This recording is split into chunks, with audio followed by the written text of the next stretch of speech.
Well, here we are, Brian, after another embarrassing performance by Colorado, 49-7. The last couple years, Minnesota outscores Colorado. What is that? 79-7. Uh, I don't want to repeat everything we've said after last week, but it's a lot of the same. There's a difference between losing football games and then losing them in the embarrassing fashion that they have this season, and it's going in the wrong direction. And I understand that Minnesota's a pretty darn good team, and they're going to win a lot of games this year. But I said it's not hopeless before. It's getting really close to hopeless. Yeah, it really is. And, 3 games, they've scored 3 touchdowns, and 2 of them are in garbage time and haven't mattered. And so this offense is absolutely horrible, and it's it's hard to believe, but it's actually maybe even worse than it was last year. I mean, there doesn't really seem to be any hope of them doing anything on offense. I mean, I never felt like they threatened Minnesota until that last meaningless touchdown there, towards the end. And, that's what's hard. We talked about it this week. That's been hard to watch. And I imagine that, I know for us up in the press box, but, for those sitting at home, I imagine this was even harder to watch. I mean, right off the bat, you're down 14-0. They've got 2 touchdowns, and you've had the ball for 1 play, and it was a fumble. So it's just brutal, and it does feel hopeless. And, it's hard to imagine the Buffs winning a football game right now.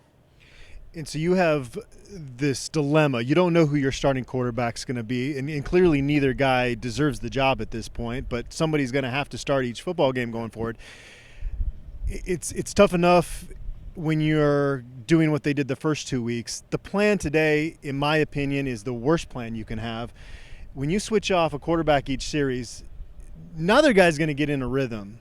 And so, I try not to get emotional about things like fans, but when I look at that situation, I thought both those kids were set up to fail today, and had either of them played all the way through, the quarterback play wasn't going to be great, but you would at least give either of them a chance to get into a rhythm.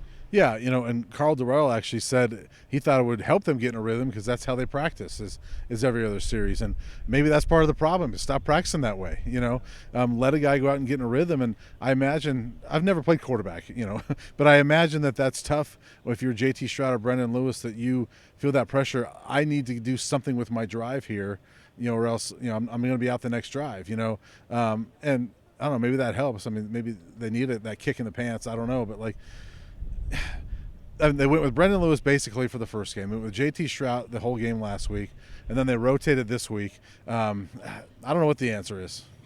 The answer might be Owen McCown, but I would caution people to read a little bit, not to read too much into last series. He did throw a couple nice balls, and we've talked highly of him, and other people have as well since he got on campus. He's got a really bright future, but this is a kid that hasn't, to my knowledge, gone against the first team defense in practice. And so if you're going to give him a chance, I mean, at this point, what do you have to lose almost? But I don't know. I don't think there's a clear answer there. Maybe it is Owen McCown, but if that's the case, you're going to have to start giving him all those reps during practice. Yeah, and I did ask Carl Durrell, I said, are you at a spot where Owen McCown's in that competition? He said, well, yeah, I mean, at this point, we have to look at everything, the way things are going. And, I think you have to. I think you owe it to your football team, and to probably try to save his job, he owes himself to look at everybody. And, maybe McCown, again, I don't want to read too much into it. You and I were standing out here on the field for the last 2 plays. 2 really nicely thrown balls. And we haven't seen a whole lot of that from the other 2 this season. A little bit, but and it's 2 passes, I get it, and it's against backups for Minnesota. He's only really played against backups in practice. But, hey, if I'm Carl Durrell and this staff, all right, fine. Let's see Owen McCown against first-teamers this week in practice. He did complete as many passes as JT Stroud did today, and twice as many as Brendan Lewis did. Yeah, and threw for more yards than the 2 of them combined, in one series. And, we hate to – I know you feel this way. I hate to, bag on kids, but, the stats are right there in front of you, right? When your freshman quarterback comes in and plays one series and throws more yards than you've thrown all game, it's bad. I mean – he threw for 1 more yard than JT threw the entire game last week at Air Force, 52-51. So I know it's bad conditions, but it's just, I don't know what the answers are. And I hate bagging on kids, but they're the ones out there playing right now, and it's just ugly. Guy Thomas had a nice game today. Charlie Offerdahl had a couple nice runs. I don't know if I would say one unit on this football team is playing good football right now, aside from maybe Cole Becker, and you can't even get in position to give him a chance to kick the ball. I mean, punter's a mess right now. It's so far away from being a competitive team. It's hard to see a scenario in which they are getting there anytime soon. Yeah, I will say Deion Smith ran pretty well today. He had a couple nice runs. Isaiah Lewis had an interception, so there's some positive things there. But yeah, I mean, defensively, they're getting run all over the place. Offensively, you can't move the football.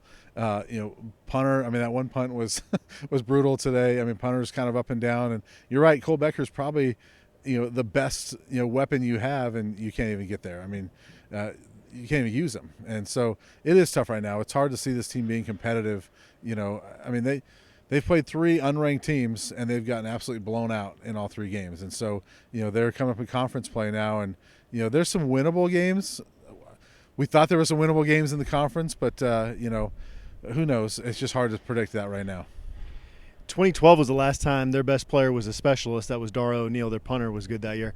The fact that people are on my notifications debating whether or not that 2012 team would beat this team, I mean, that's how bad it's gotten for this football team. And yeah, the only saving grace at this point is that you have 9 conference games left, and you're 0-0 in conference play. You've got a UCLA team that barely beat, was it South Alabama today? Yeah. If they, I mean, I guess maybe this is we'll cross that bridge when we get there. But if they get blown out against UCLA, then I mean, you can't even talk about the football team. You only can talk about what are they going to do at the head coaching position, and do they make Phil McGagan the interim? I mean, we're not quite to that point yet. I know fans are already there because they're frustrated and pissed off, and I get that. Yeah. You give them at least a chance going into conference play with things intact the way they are now, right? Yeah, I would think so. I mean, I think there's justification to make a move at this point. I don't think administration would be there quite yet. I think, you and I were talking about during the game. I mean, you got 2 weeks of conference play before a bye week, and that second one is at Arizona. And I know it's on the road, but Arizona's been brutal the last couple of seasons. If you go down to Tucson and get blown out against a team that came into this year 1-23, then I think it's time. You got a bye week, you got 2 weeks. I would pull the plug at that point. I mean, Carl Durrell, he's a nice guy. Yes. This isn't against him as a person whatsoever, but it's not getting done. And if you get blown out in these first 2 conference games, I don't think Rick George has a choice. And I don't care what the money is. It almost gets to that point of you can't afford to keep him. No matter what the money is, can you afford to fire him? You can't afford to keep him at that point, I think. And if you remember going back again to 2012, which is not where we wanted to be as analysts of this football team 3 games in, but CU became a national embarrassment. Yep. And that's when Bruce Benson, who had told at one point Mike Bohn that he couldn't fire Dan Hawkins, all of a sudden that changed when they became a national embarrassment. So Todd Solomon's the new president. I'm sure this is the last thing he wanted to have to deal with early in his tenure as a president at CU, but they're venturing into that territory. Yep. I mean, you've got announcers. We weren't watching the game on the broadcast, but I saw people commenting about they were just laying into CU and the bottom lists that you see nationally. I mean, you've got the wind's almost blowing the camera over here. So that's where this season's just completely fallen apart 3 games in. But yeah, I mean, that's when. Even though when you're at a deficit because of COVID and you owe Carl Durrell all this money, when it gets to that point of being a national embarrassment, then you cannot stand pat. Yeah, and they're already, I mean, I know it's just ESPN lists or whatever, but they were already on the bottom 10 in the country coming into this week, and then they looked even worse this week. I mean, they're getting to national embarrassment level. And maybe even, I mean, the one thing about 2012 compared to this year's, Twitter wasn't as big of a deal back then as it is now. And I think that that heightens that a little bit. And, you and I were talking before, like trying to think of the roughest stretches we've covered. And I think of 2012. I think of the end of 2018. What else were we talking about? Well, the end of the Hawkins area, the roughest stretches I've covered, the head coach didn't survive any of those. And so I think it's tough to see Carl Durrell surviving this unless something changes dramatically in the next couple of weeks. And it's hard to envision that happening. How's the rest of your trip to Minnesota gone? It's beautiful weather out here today. You got to look for the positives when you cover this football team. It is beautiful weather. This might be the best time to be in Minnesota because it's not super cold. You don't have the bugs going on right now. I'll be here most of Sunday hanging out with my wife and her family, and then heading back Sunday night. So I'll probably have a better Sunday than a lot of the Buffs. How about you? Yeah, I've gotten walleye a couple times, ran along the Mississippi River, got some good runs in there. We toured. My wife came out, and she used to be a professional photographer, so she was going to take some photos. Probably not going to be a lot of CU fans that care to look at them, but we toured Prince's mansion, and so yeah, it's kind of like that.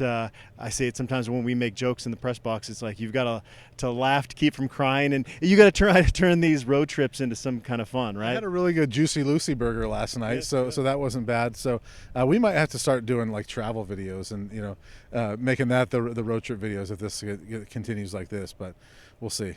And basketball practices at least are just around the corner, so we got to hang on to anything we can at this point. A rough go for the Buffaloes. That'll be it from us here in Minneapolis.